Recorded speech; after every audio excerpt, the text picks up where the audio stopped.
Вот, при Сталине жизнь была для определенной категории людей понятнее, чем сегодня при этом из подворотни взявшимся как бы Путине. Да? Опять хотите вы имперский проект, только чтобы этот имперский проект был либеральным. Это невозможно. Не может быть имперский проект никаким либеральным. Более как бы консервативной коммунистической республики, чем Украина, в Советском Союзе не было.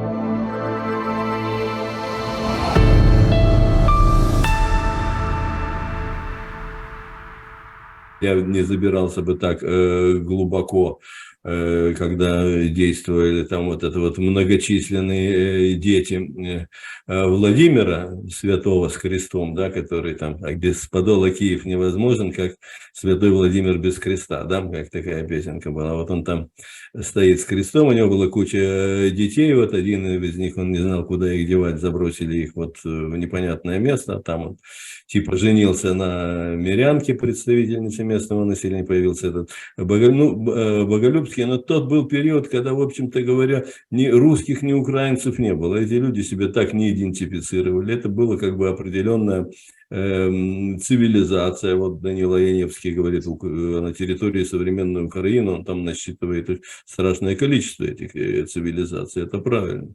А, в общем-то говоря, формирование и украинцев, и как нации этнической, а потом в известной мере политической, потому что политические нации формируются только тогда, когда появляется какая-то власть государства, которая всем вокруг объясняет, кто вы такие. До этого люди как бы живут, над этими проблемами не заморачиваться. Я, если вот говорить об истории, я хочу сказать, что война это вот совершенно не имеет экономических причин. Никаких экономических причин нет. Причины эти состоят в том, что две страны с названием Украина и Россия вместе жить не могут. Причина этого, по моему представлению, я сейчас обосную следующее, что сама по себе Россия была создана украинцами. И если вспомнить великого Гоголя, я тебя породил, я тебя и убью. Другого варианта нет. Почему Украине придется воевать и придется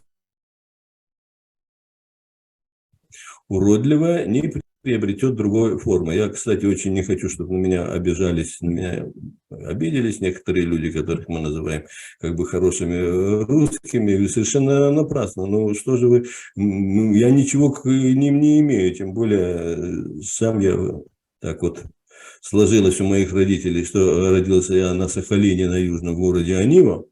Там не было даже ЗАГСа, поэтому меня в Южно-Сахалинске записали. Это же была Япония, а Советский Союз оттяпал Южный Сахалин. Да?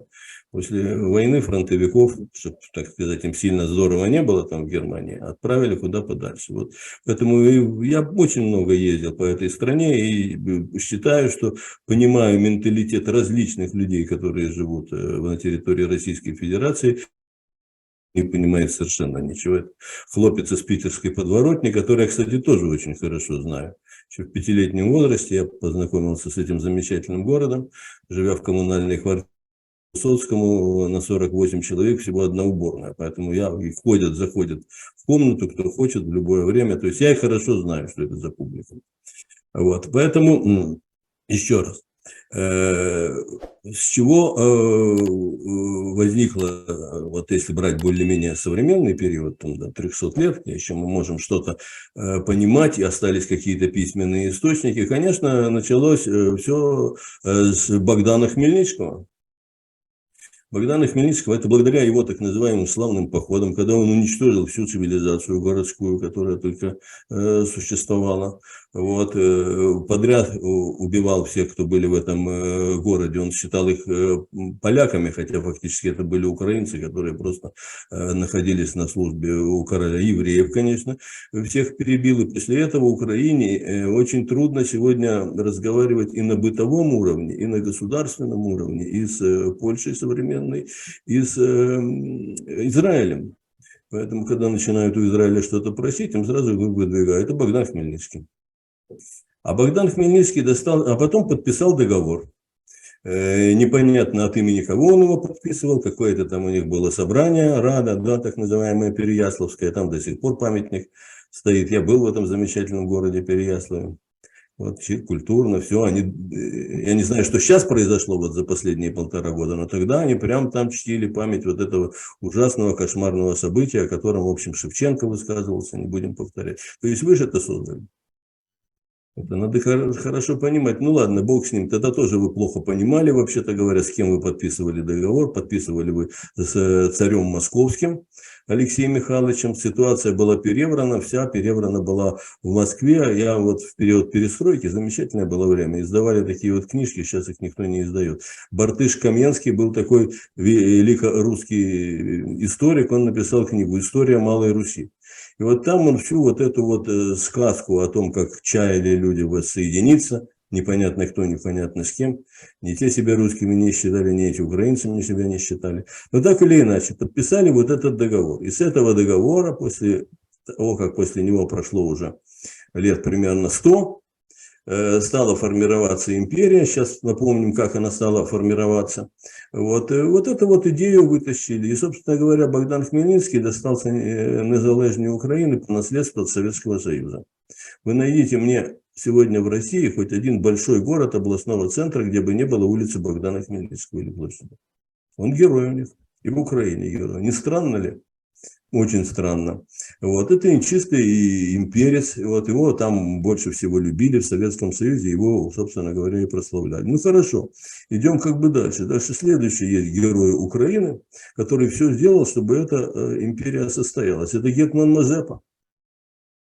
Вот, его считают, что он такой был, да, он был культурный человек, да, понятно. Благодаря поддержке царевны Софьи, это сестра этого сумасшедшего придурка Петра, который типа великий, вот, благодаря его поддержке он был избран гетманом в Украине, то есть, ну, в Украине как, войско Запорожского это называлось, никакой Украины тогда не было, было войско Запорожское, и России никакой не было. Была московская царица, и был типа протекторат, вот через ее фаворитов там он таким образом как бы стал. Дальше что происходит? Происходит государственный переворот, да? Власть захватывает вот этот, ну там два их было ненормальных, да, Иван и Петр, да, вот.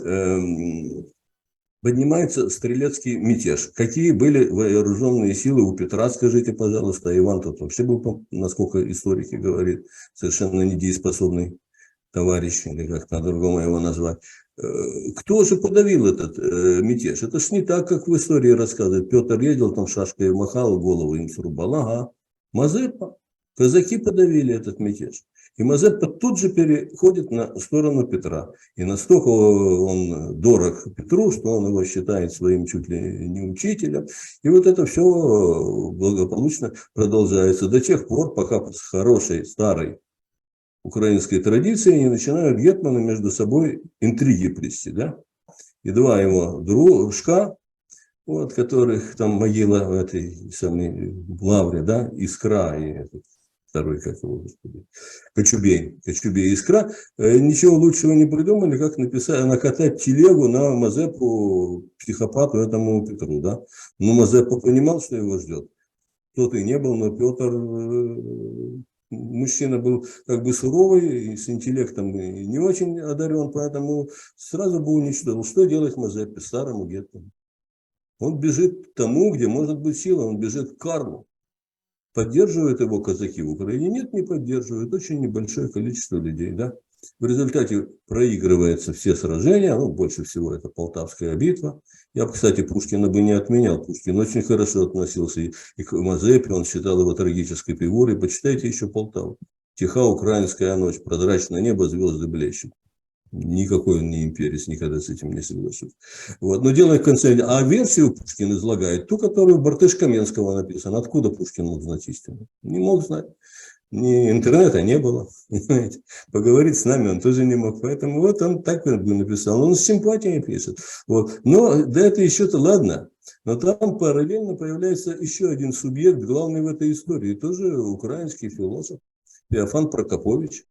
Он поддерживает Петра в этом варианте, настолько поддерживает, что даже шляпу Петра, которая типа была пулей шведской пробита, он ее себе там вешает, что у него там был кабинет, или он философ был. Очень образованный человек. Все европейские, как бы, он и ритор был, и физик. Ну, в те времена люди были страшно образованные. Сегодня таких, как бы, не найдешь. И что же он придумывает?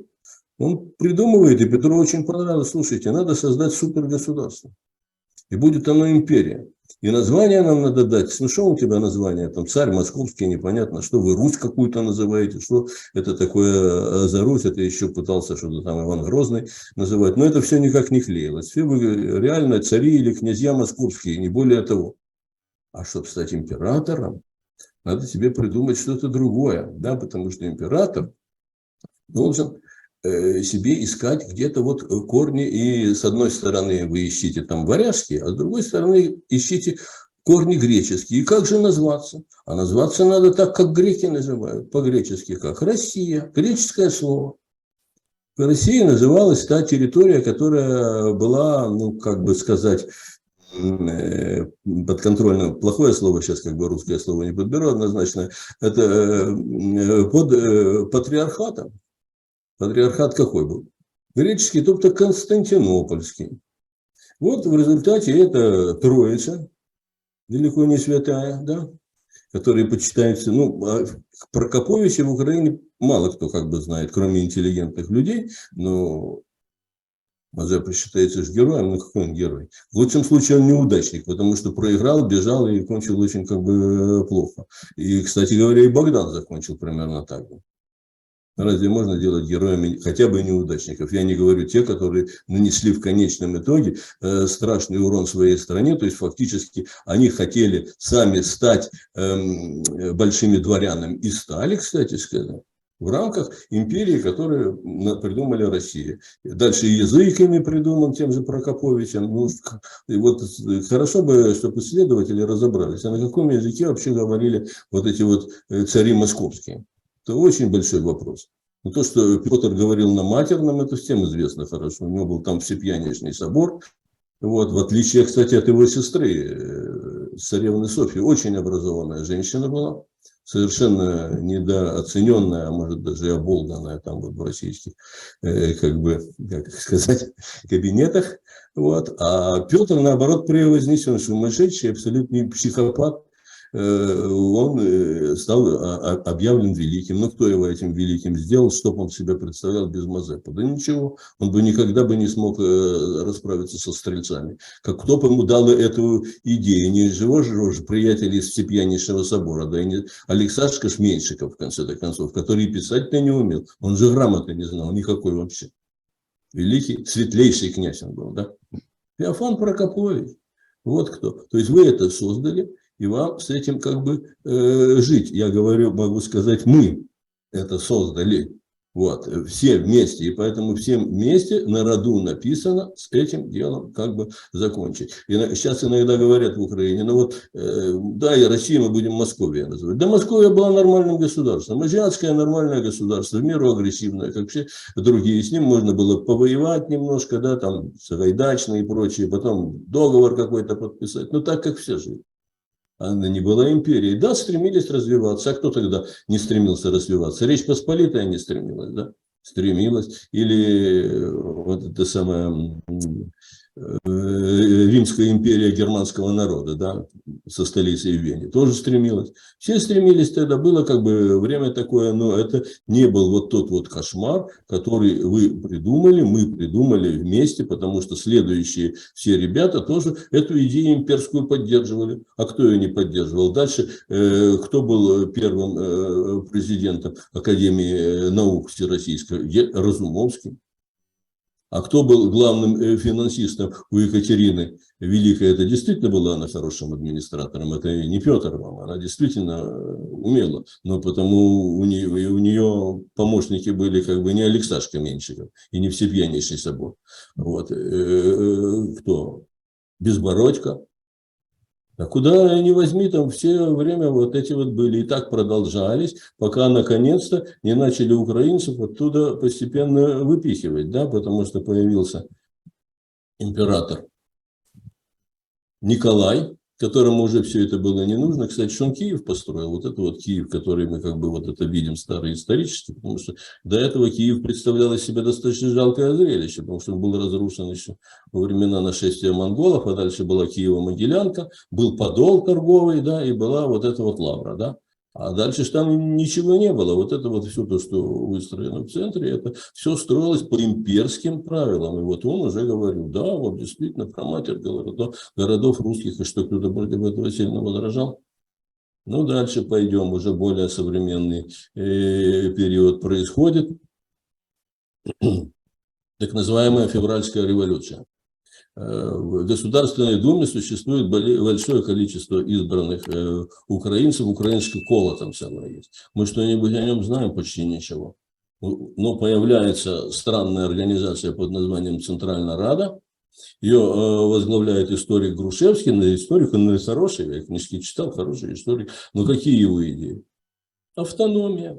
Автономия. И потому Грушевский прекраснейшим образом чувствовал себя в Советском Союзе. Он был академиком, в Москве работал, да. Ну, правда, по 1937 год, чтобы потом не расстреливать уже при Сталине, его отправили куда-то там, по-моему, на Кавказ. Достоверно ничего не говорит, но похоже, так со многими поступали, потому что кому он был нужен? Ну, кого там дальше взять после него? Винниченко, который очень просился стать потом председателем правительства Украинской Советской Социалистической Республики. Писатель он был, наверное, хороший. Я небольшой ценитель как бы такого рода беллетристики, но стиль замечательный, ничего не скажешь. Но как и человек, как лидер, как политик, ну, короче говоря, ничего не создали. Вот, привели к тому, что подписали какую-то липовую бумагу с немцами, вместо того, чтобы не хватило политического чутья, хотя история говорит о том, что англичане приезжали в Центральную Раду и говорили, мы вам 1 000 000 военных вооружим и обмундируем. Воюйте за Антанту. Нет. Ну, хорошо. Значит, кончилось это чем? Ну, смог захватить власть Скоропадский, да, бесспорно порядочный человек. Сейчас о нем стали как бы говорить много хорошего, много сделал, но не так он, как, видимо, его премьер-министр Василенко был. Такую академию наук создал. Да кто в Украине их считает сегодня великими? Не, у нас великий Петлюра.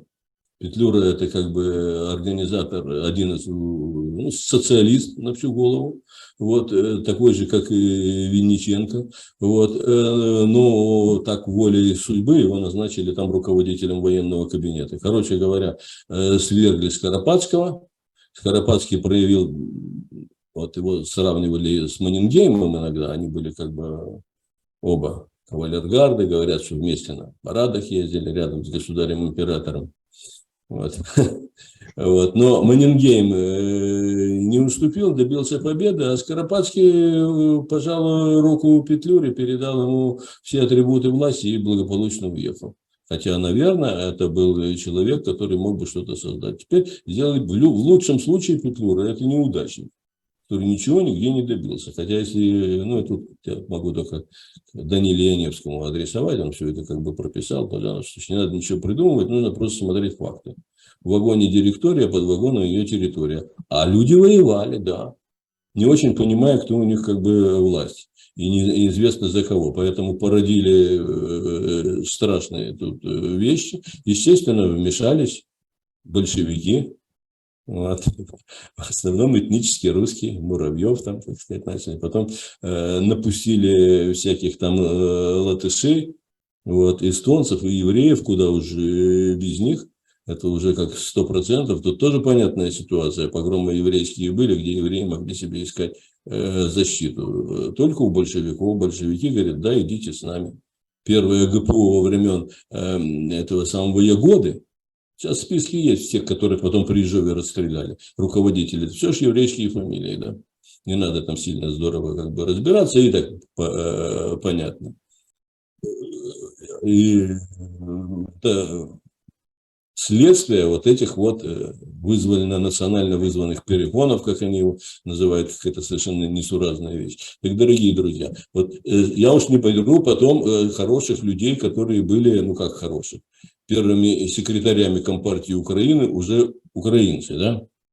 Вот. Там их было достаточно, но последнего мы хорошо помним, ну, Ивашка не будем считать, Щербицкого Владимира Васильевича. Конечно, он любил Украину, конечно, он шелест перед этим, конечно, старались делать что-то. Но они же все были плоть, кровь от крови, более как бы консервативной коммунистической республики, чем Украина, в Советском Союзе не было. Аж хорошо. Ну, мы с вами знаем, на чем мы будем выжить. В городе Львове была 120-тысячная партийная организация коммунистическая. В один день там стало 100 тысяч членов Народного Руха. 20, ну, это, видимо, этнические русские были, они там долгое время бузили, ходили там с красными флагами еще раз, а другие стали членами Народного Руха. Ну и Народный Рух был примерно тоже такой же. И вот сейчас этому поколению все вот это вот досталось. И с этим придется закончить. И война может закончиться окончательно только тогда, когда и в Российской Федерации люди тоже поймут: ребята, этот имперский проект вам всем во вред. Сначала вас называли великороссами, что такое великороссы, да? Потом придумали русских каких-то. Я поездил очень много по этой стране, мы уральцы, мы сибиряки, кто там себе русскими начал, мы рязанские, мы псковские, да? Ну, кто русскими там себя считал? Ну, Москва, Питер, да. Ну, Москва город торговый, там кто угодно был, в принципе, такой достаточно толерантный был город, а Санкт-Петербург, понятно. Вот. Оттуда, там эта вся идея, ничего против него не имея. В этом городе многократно был и вижу там людей, много достаточно разумных людей, которым не нравится эта война. Но надо же в корень заглянуть. А корень состоит в том, что этот проект надо закрыть. А Путин это прекрасно все, как бы, я не думаю, что он это понимает так вот, как мы с вами рассуждаем, он понимает по-другому. Украины никакой нет, есть Россия. Вот. Вот она вот создалась, вот она есть. А вы там, ну, вы тоже русские. А что вы там выпендриваетесь? Он же воевать-то не хотел, он же действительно думал, что он заведет сюда вот этих вот свои колонны вояков, которых потом постреляли, пожгли. Первый удар по морде они в Харькове получили, между прочим, до того, как в Киеве. Ну, для меня это очень тяжелая тема, я не буду сейчас ее рассказывать, может, когда-нибудь попозже. Вот. В Харькове они получили по морде. И Харьков не захотел никаких вот этих, потому что лучше украинский бардак, чем ваш порядок. Но так, надо же его довести до конца, поэтому и до сих пор, пока это будет все вот существовать, это образование, и не будут там нормальные государства, люди же там никуда не денутся, поэтому я понимаю, сейчас у многих людей ненависть и так далее, это правильно, вот. Как бы месть должна быть, а как по-другому? Конечно, надо отомстить. Но речь-то идет о том, что все равно, что там люди останутся, и территории останутся. И поэтому пока внутри самой вот этой Российской Федерации, как она называется, не начнется движение с пониманием, что вы хотите, поэтому вот эти вот заграничные их там всякие так называемые либералы, которых называют не без основания либерастами. Они все хорошие люди, во главе с чемпионом мира по шахматам Гарри Каспаровым. Ну, какой он русский? Дальше там Ходорковский есть, Веллер. Ну, там хорошие люди все, русских там. Вот. Вот, понимаете, как бы, но дело даже не в этом. То есть вы опять хотите имперский проект, только чтобы этот имперский проект был либеральным. Это невозможно. Не может быть имперский проект никаким либеральным. Если вы какое-то время и придете там, как, допустим, в классе, когда все разбегутся, ну, вас через 5 лет скинут, и опять появится вот такой вот человек, который почитает Бартыш-Каменского, ему расскажет. Он говорит: а что, нету никакой, это все у нас исконно, вот придумали, это вот мы, Петр Великий и так далее, пошло-поехало.